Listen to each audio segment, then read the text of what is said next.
Main function के अंदर आपकी ये जो स्टेटमेंट आ रही हैं सी स्टेटमेंट्स, ठीक है, ये बेटा जी हमेशा एंड होंगी स्टेटमेंट टर्मिनेटर से, ठीक है, जिसको हम सेमीकोलन कहते हैं।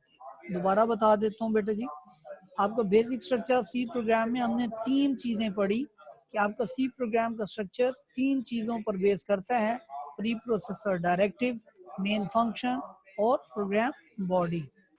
अब प्री प्रोसेसर डायरेक्टिव क्या है? ये जो ऊपर मैंने 2 लिखे हैं ये प्री प्रोसेसर डायरेक्टिव है, ठीक है।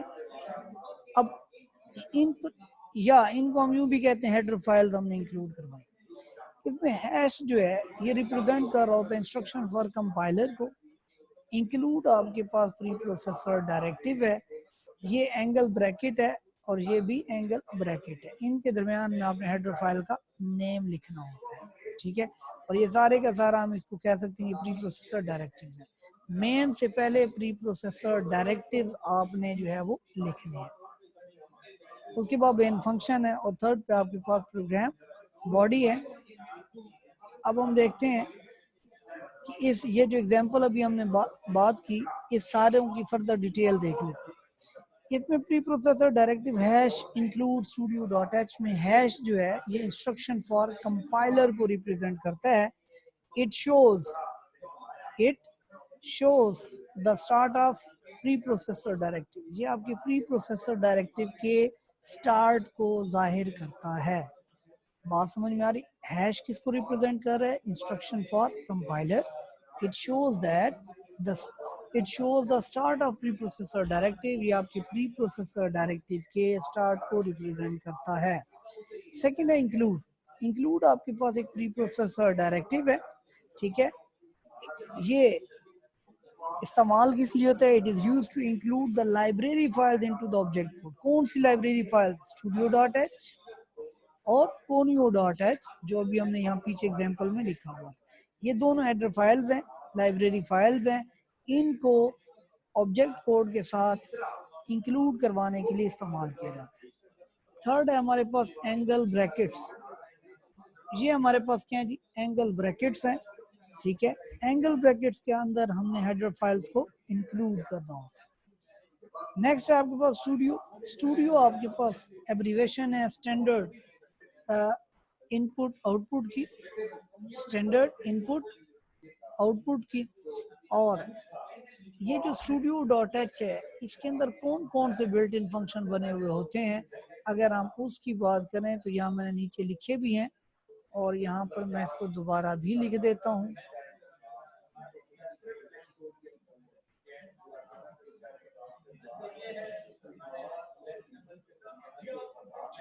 बेटा जी ये वाले जो 4 फंक्शन है प्रिंट एफ, स्कैन एफ, ठीक है, ये सारे के सारे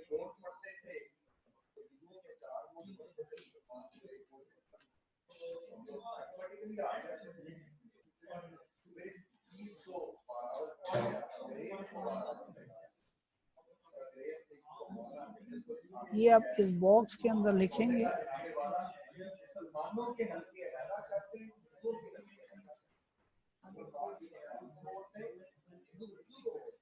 यहाँ पर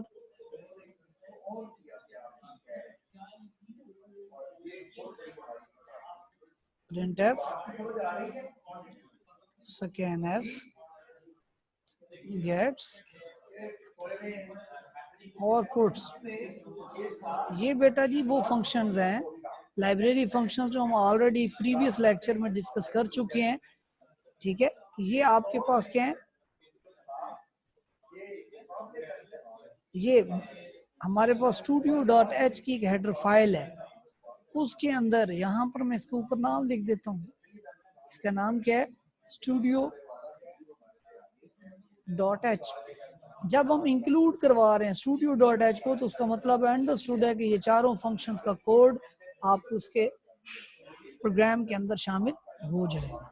उसके बाद है वाइड का मतलब ये है कि it means main function has no return value, कि उसने कोई वैल्यू रिटर्न नहीं करनी, ठीक है। और नेक्स्ट है आपके पास वॉइड, ये पहले बता दिया कि फंक्शन जो है have no return value. Main में हमने बात की कि मेन फंक्शन जो है it is the parent function है the execution of the program start from this function. आपके अगर प्रोग्राम के अंदर 5-7 फंक्शन लिखे हुए हैं, सम का, सब्ट्रैक्शन का, मल्टीप्लिकेशन का, डिवीजन का, मॉड का, ठीक है, मुख्तलिफ आपने फंक्शंस बनाए हुए हैं, तो प्रोग्राम की एग्जीक्यूशन स्टार्ट कहाँ से होगी? मेन से, चाहे मेन आपने प्रोग्राम के एंड पर लिखा हुआ हो। यहाँ पर मैंने एक एग्जांपल बनाई है, ये देखें, यहाँ पर अगर आप देखें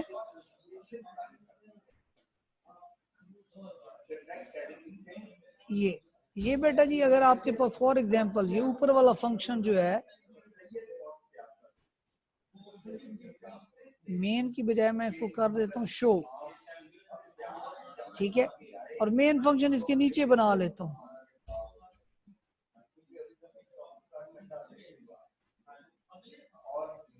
ठीक है। इसके नीचे आप एक और फंक्शन बना लेते हैं, तो कंट्रोल सबसे पहले किसके पास जाएगा? मेन के पास। मेन एग्जीक्यूट होगा और फिर आप जो है वो फर्दर फंक्शन जो भी होंगे वो आपके एग्जीक्यूट होंगे। ये भी एंड पर आपको दोबारा इसकी एग्जांपल बनाकर चेक करवा देते हैं।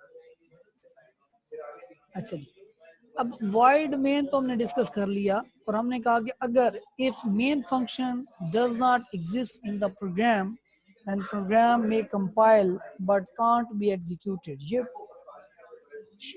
शॉर्ट क्वेश्चन में पूछा जाता है, ये एमसीक्यूज में पूछा जाता है, ठीक है, इंटरव्यू के अंदर क्वेश्चंस के अंदर पूछा जाता है शॉर्ट क्वेश्चन, और एमसीक्यूज जो है उसके अंदर पूछा जाता है। इसको आप अच्छे तरीके से याद कर लीजिएगा।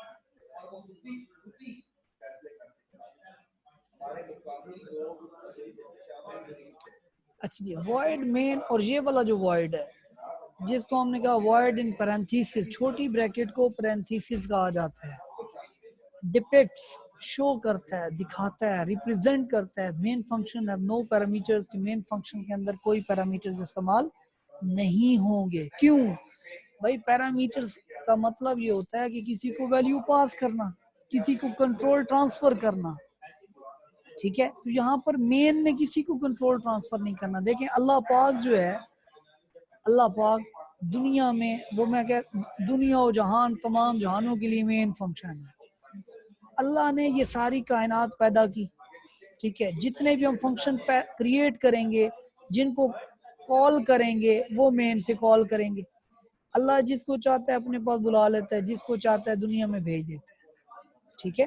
तो मेन फंक्शन से आप किसी भी, अब आपके घर की बात करूं, आपके घर में मेन फंक्शन का जो रोल है वो आपके फादर प्ले कर रहे होते हैं। आप सारी फैमिली बैठे हैं, आपके वाले साहब कॉल करते हैं कि जी शुएब आप पानी का गिलास ला दो, तो सिर्फ शुएब ही उठेगा। ये नहीं कि जनाब साथ शफकत भी भाग पड़े, रहमतुल्लाह भी भाग पड़े, ठीक है, दाऊद भी उठकर भाग पड़े, नहीं।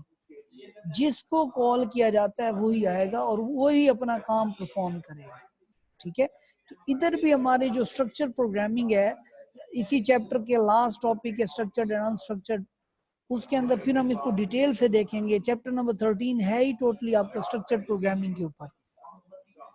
उसमें हम देखेंगे कि जनाब मेन फंक्शन जिसको कॉल करता है उसकी तो आउटपुट आएगी, जिसको कॉल नहीं करेगा वो प्रोग्राम के अंदर लिखा रहेगा लेकिन डेड रहेगा। फंक्शन जिसको मेन कॉल करेगा, कंट्रोल उसको ट्रांसफर हो जाए।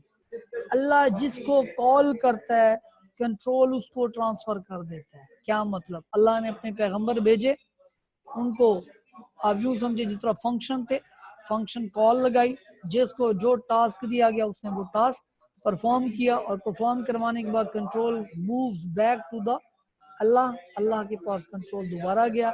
अल्लाह ने फिर जो भी नेक्स्ट पैगंबर भेजना था वो भेजा, जो भी बुक किताब उतारनी थी फिर वो किताब उतारी। अब मेन फंक्शन के अंदर बेटा जी ये करली ब्रैकेट्स यूज होंगे।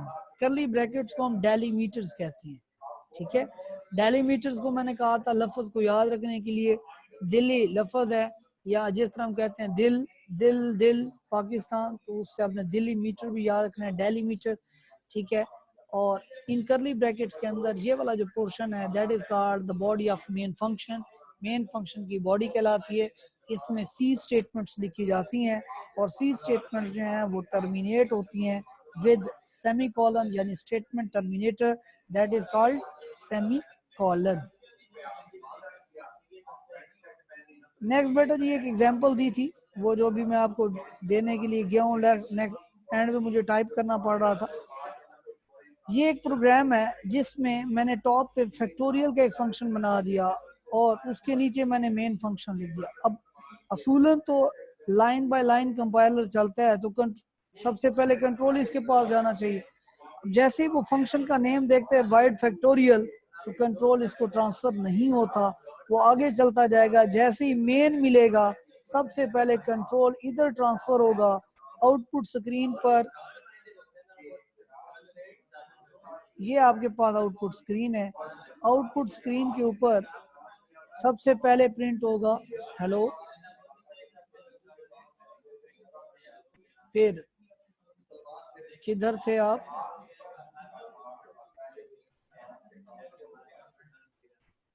जब ये वाला पोर्शन एग्जीक्यूट हो जाएगा तो अब यहां से हम एक फंक्शन कॉल यूज करते हैं। फंक्शन कॉल आगे चल के चैप्टर नंबर 13 में पढ़ेंगे।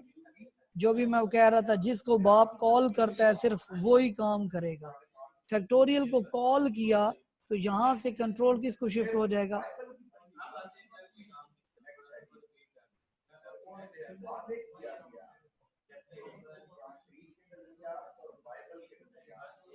यहाँ से कंट्रोल जो है ये बेटा जी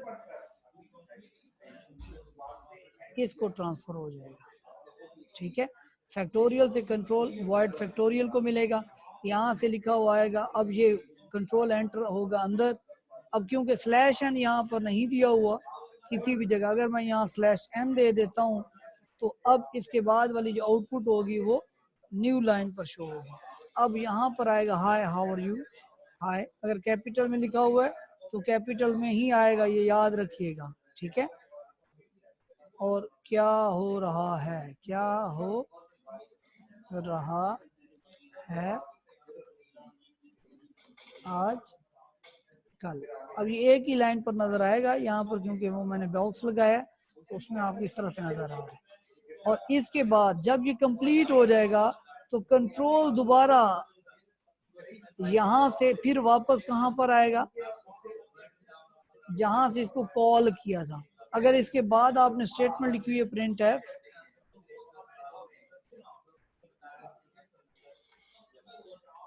now again we are in main function after executing factorial program। Factorial function को एग्जीक्यूट करने के बाद हम दोबारा कहां पर आ गए, मेन में। तो यही सारी की सारी बात आपकी आउटपुट में अब नजर आएगी। बात समझ में आ रही है बेटा जी? और ये एक ही लाइन में नजर आएगी क्योंकि ज्यादा है और बॉक्स की बाउंड्री कम है इसमें। हाँ जी, ये बात क्लियर हो गई। अच्छा, नेक्स्ट देखें। नेक्स्ट हमने ये कहा, ये तो अभी तक हमने जो शुरू में हमने कहा कि बेसिक स्ट्रक्चर क्या है, बेसिक स्ट्रक्चर की एग्जांपल दी, उस एग्जांपल की तमाम वन बाय वन तमाम कंटेंट्स को इलेबोरेट किया। अब उन इलेबोरेट किए हुए कंटेंट्स की फर्दर डिटेल क्या है, हमने कहा था प्री प्रोसेसर डायरेक्टिव है। Pre processor directive is an instruction given to the compiler before execution of the actual program, के प्रोग्राम के एक्चुअल एग्जीक्यूशन से पहले लिखे जाते हैं। अब एक्चुअल एग्जीक्यूशन कहाँ से स्टार्ट होती है, मेन फंक्शन से, उससे हमने पहले लिख दिए। Preprocessor is also known as compiler directive, इसे कंपाइलर डायरेक्टिव भी कहा जाता है। और ये किस से स्टार्ट होते हैं, हैश सिंबल से। और कीवर्ड क्या है, इंक्लूड एंड डिफाइन। ये दो टाइप्स हैं आपके पास प्री प्रोसेसर डायरेक्टिव की। ठीक है, इंक्लूड और डिफाइन। अभी तक हमने इसके एग्जांपल में सिर्फ इंक्लूड को यूज किया है, अभी मैं आपको इसके डिफाइन जो है उसकी भी प्रैक्टिकल एग्जांपल जो है वो देता हूँ। These directives are written at the start of the program। ये जो directives हैं ये प्रोग्राम के स्टार्ट में लिखे जाते हैं। The preprocessor directive is used in C to include header files in the program. ये प्रोग्राम जो प्री प्रोसेसर डायरेक्टिव्स हैं ये हेडर फाइल्स को प्रोग्राम में इंक्लूड करने के लिए इस्तेमाल किए जाते हैं। ऑलरेडी हम इस चीज़ को डिस्कस कर चुके हैं। टू टाइप्स हैं हमारे पास प्री प्रोसेसर डायरेक्टिव की, एक इंक्लूड है और एक डिफाइन। अब इंक्लूड प्री प्रोसेसर डायरेक्टिव क्या करता है? Include pre processor directive is directive enables a program to access a library। ये आपकी लाइब्रेरी को एक्सेस करने के लिए इस्तेमाल किया जाता है। मैं इसका फॉन्ट थोड़ा बड़ा करता हूँ।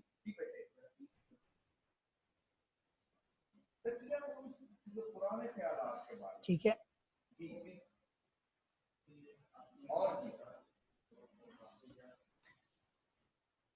ये आपकी लाइब्रेरी फाइल्स जो है उनको इंक्लूड करने के लिए इस्तेमाल किया जाता है। Each library contains different header file. हर लाइब्रेरी के अंदर डिफरेंट हेडर फाइल्स होती हैं। जिस तरह आपको याद होगा प्रीवियस लेक्चर में हमने studio, conio, math dot H तीनों की हेडर फाइल्स बनाई थी और उन तीनों को अलग अलग उसके अंदर कौन कौन से फंक्शन है उन तमाम को देखा था। सिंटैक्स क्या है ये याद रखिएगा, जब भी सी प्रोग्राम के अंदर कोई डेफिनेशन पूछी जाए तो डेफिनेशन के बाद उसका सिंटैक्स जरूर लिखें क्योंकि सिंटैक्स जरूरी है। Hash include standard header file. अब ये जनरल सिंटैक्स हमेशा जनरल होता है, फिर उसकी एग्जांपल स्पेसिफिक होगी। Hash include studio dot H. Clear होगी बात बेटा जी? अच्छा जी, अब यहाँ पर ये SQRT इसके रूट भी एक फंक्शन है। ठीक है, ये किसके अंदर बना हुआ होता है? मैथ डॉट एच के अंदर। अगर आपने इसको यूज करना है तो आपने ऊपर header file hash include math dot H ये भी शामिल करनी है। ठीक है, और अगर ये आप इंक्लूड को मैंने कमेंट्स कल किया था, कमेंट्स कर देंगे तो वो प्रिंट एफ पर एरर दे देगा।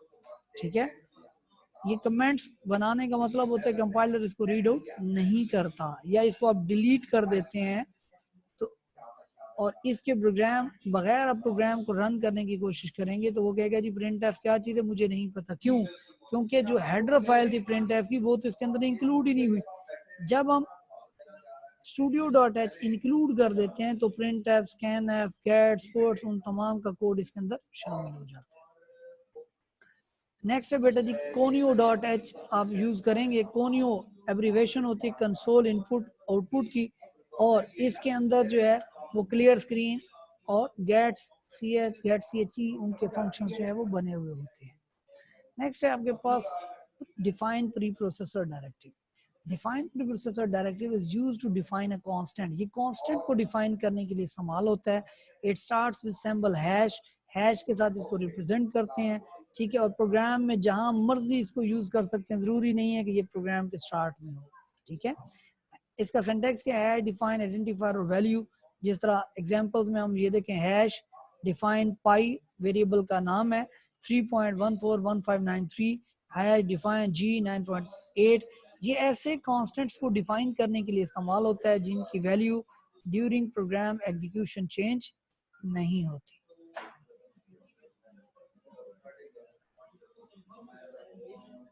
ये बात क्लियर हो रही है जी? अच्छा जी, नेक्स्ट है हमारे पास हेडर फाइल। हेडर फाइल बेटा जी क्या है, हमने प्रीवियस लेक्चर में बड़ी ब्रीफली डिस्कस किया था। Header file are collection of standard library functions to perform different task. ठीक है, there are many header files for different purposes, जिनमें हमने स्टूडियो पढ़ी, कोनियो पढ़ी, ठीक है, उसके बाद मैट डॉट एच पढ़ी। अब हेडर फाइल जो है उसका सिंटैक्स क्या है? हैश इंक्लूड एंगल ब्रैकेट्स के अंदर आपने हेडर फाइल का नेम लिखना होता है। अब ऐसे लिख लें या ऐसे लिख लें, दोनों सूरतों में ठीक है। अब एंगल ब्रैकेट और डबल कोड दोनों को यूज कर सकते हैं, और ये मैंने कल बताया था कि इसको एमसीक्यू, शॉर्ट क्वेश्चन और करेक्शन यानी एरर फाइंडिंग के अंदर, करेक्शन या एरर फाइंडिंग के अंदर, एरर फाइंडिंग का जो शॉर्ट क्वेश्चन होता है उसके अंदर इसको पूछा जाता है कि जनाब ये बताएं ये एरर है या नहीं। और ज्यादातर बच्चे कहते हैं कि बिल्कुल एरर है। क्यों? क्योंकि वो कहते हैं एंगल ब्रैकेट में लिखना चाहिए, जबकि ये दोनों के अंदर लिखा जा सकता है। उसके बाद बेटा जी हेडर फाइल्स जो हैं, स्टूडियो एब्रीविएशन है स्टैंडर्ड इनपुट आउटपुट की, और इसमें कौन कौन से फंक्शंस बनते हैं हम ऑलरेडी इसी लेक्चर के अंदर डिस्कस कर चुके हैं। ठीक है, कि उसमें प्रिंट एफ होता है, स्कैन एफ होता है, ये सारी चीजें यहाँ पर हमने डिस्कस की थी।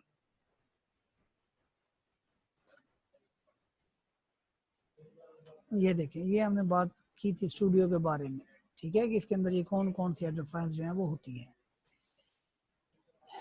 अच्छा, इसके बाद हमारे पास आता है जी मेन फंक्शन। मेन फंक्शन जो है ये एक ऐसी जगह है जहाँ से प्रोग्राम की एग्जीक्यूशन स्टार्ट होनी है। इसके बारे में मैं ऑलरेडी बता चुका हूँ कि अगर किसी भी प्रोग्राम में मेन फंक्शन नहीं लिखेंगे तो प्रोग्राम कंपाइल तो होगा लेकिन एग्जीक्यूट नहीं होगा, ठीक है। और body of the main program जो है, ये मेन फंक्शन जो है वो करली ब्रैकेट्स के अंदर लिखी जाती है, that is called delimiter.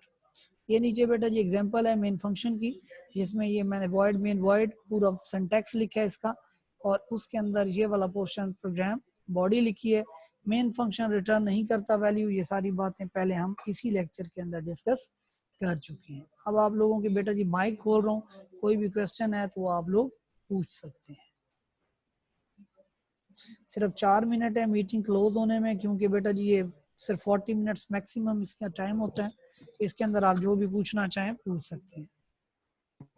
Sir जी ये जो स्टूडियो डॉट एच है इसमें गेट्स पुट्स वगैरह होती हैं, अगर इसमें हम डायरेक्ट ही गेट या पुट्स लिख दें फिर सर ये क्या होगा? नहीं बेटा जी, आप किस किस चीज को लिखेंगे? देखिए आपने प्रिंट एफ हर बार लिखना है, print f hello, print f किधर, print f how are you, ये तमाम चीजें बार बार यूज होना है। तो प्रिंट एफ के लिए प्रिंट एफ के बैकएंड पे जो फंक्शन का कोड है वो राउंड अबाउट एक पेज का है, आप सिर्फ उसका नाम यूज कर रहे हैं, उसको सिर्फ प्रिंट एफ लिखते हैं तो फंक्शन कॉल हो जाता है, उसका कोड जो है वो यहाँ पर रन हो जाता है।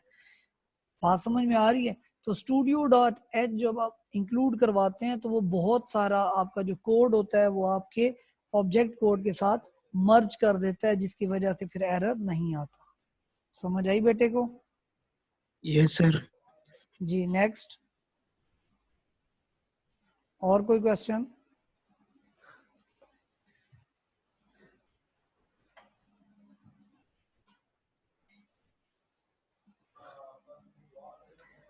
हाँ जी, बच्चियों में से किसी का कोई क्वेश्चन है तो वो भी पूछ सकती हैं।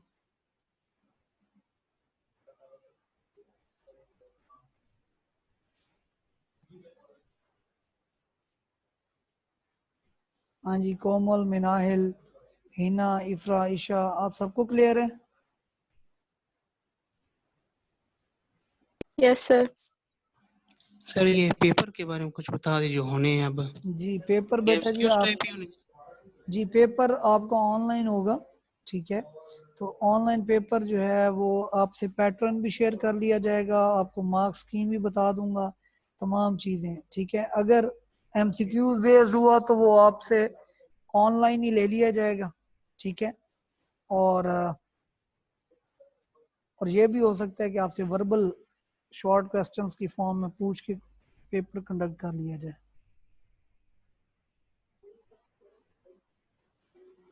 ठीक है। हाँ जी बेटा जी, और कोई बात?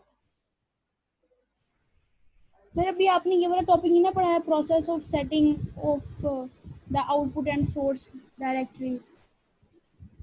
अच्छा, वो डायरेक्टरी सेट करना वो बेटा प्रैक्टिकल है, ठीक है। तो उसमें पेपर के पॉइंट ऑफ व्यू से वो चीज़ आने वाली नहीं है। डायरेक्टरी सेटिंग हर सॉफ्टवेयर के लिए ज़रूरी नहीं होती। कुछ टर्बो सी के सॉफ्टवेयर जब मैं आपको इंस्टॉल करना बताऊंगा वो जस्ट आपने इंस्टॉल करना है और प्रॉपर वर्किंग में आ जाएगा। वो कुछ विंडोज़ के अंदर ऑपरेटिंग सिस्टम के अंदर प्रॉब्लम होता है जिसकी वजह से फिर हमें उसकी डायरेक्टरी सेट करनी पड़ती है, तो वो इतना कोई ज़रूरी नहीं है, ठीक है ना, आज तक कभी पूछा गया है। वो सिर्फ सॉफ्टवेयर इंस्टॉल करना का मेथड है, वो आप लोगों को बता दिया जाएगा। और कोई क्वेश्चन बेटा जी? सर जी ये जो प्रोग्राम की मेन बॉडी होती है इसके बाद हम कुछ भी नहीं लिखेंगे, ये सिर्फ एग्जीक्यूट हो जाएगी मेन बॉडी? बेटा जी इसके बाद आप फर्दर फंक्शन लिख सकते हैं। चैप्टर नंबर 13 जो है वो हमारा इसी से रिलेटेड है, ठीक है। उसके अंदर आप 1050 फंक्शन लिखें, 2000 लिखें, कोई इशू नहीं है। लेकिन जिस फंक्शन को, जिस तरह ये मैंने फंक्शन कॉल लिखी है, जिसको फंक्शन कॉल करेंगे सिर्फ वो फंक्शन एग्जीक्यूट होगा, बाकी पड़े तो होंगे लेकिन वो डेड रहेंगे। हाँ जी, क्लियर हुआ? लेकिन सबसे यस सर। पहले चलना मेन नहीं है। और